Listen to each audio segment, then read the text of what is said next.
It has been one of our biggest gripes for a while, but I feel like we have to shed a light on this because we haven't really touched on it this season because it's been rough for us Raiders fans. Like, we just get through it and get to the draft and get to a new head coach, new quarterback. That's all going to be exciting. But, and we highlighted this, I think, a while ago. I want to say back in 2023, 2024, maybe even 2022.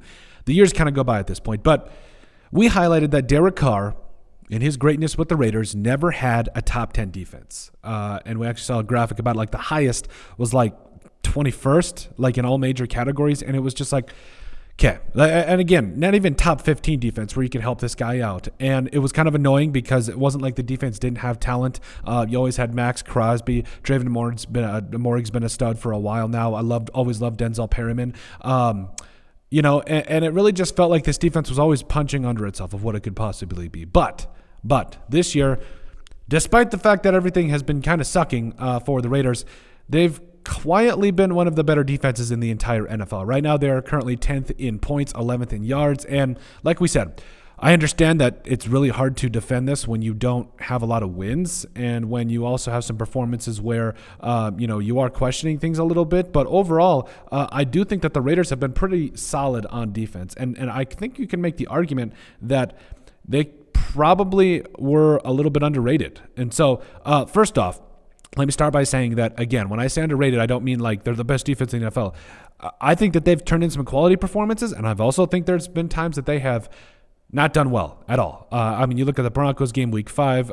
Bo Nix and company just did what they wanted. The Steelers put up 30 on you early on. That wasn't great either. The Bengals, even though, they're the Bengals, they're going to throw out and air out the football. And then also the Dolphins there putting up 34 on you as well. But since then, this defense has been pretty good. Yes, you lost to the Broncos again, but only allowing 29 there. The Chiefs only put up 19. Bucks put up 28. Falcons 15. Jaguars, you won, so that was only 14. 10 against the Saints, and now you go to play the Chargers again, who, they're probably either going to rest their starters. We'll kind of see how things match up there. But especially if you look at like defensively, the guys that you didn't necessarily expect to stand up, they have stood up and they have performed and played very well. Guys like Robert Spillane. Also, Trayvon Morig has been pretty solid this year. I know that both those guys are up for contracts in the offseason, so that'll be interesting. But and again, a large portion of this is when you lost Max Crosby to injury this year, who had 7.5 sacks.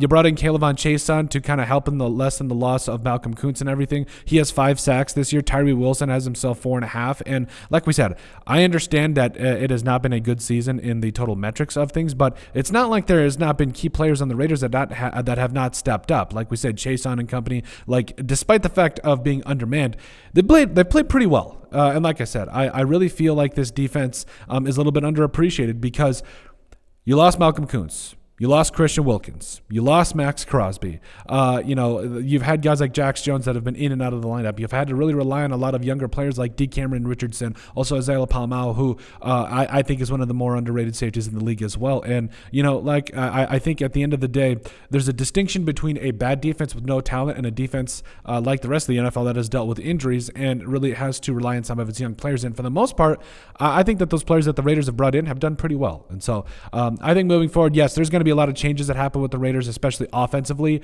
Things haven't looked good there, but I think from a defensive perspective, you got to be pleased with the progress that you've seen with Patrick Graham and company and Antonio Pearson, those guys that have played a key role in this defense. But overall, let us know what you guys think about the Raiders having the most underrated defense in the entire NFL. Make sure you guys like, comment, and subscribe down below, and we'll see you on the next video.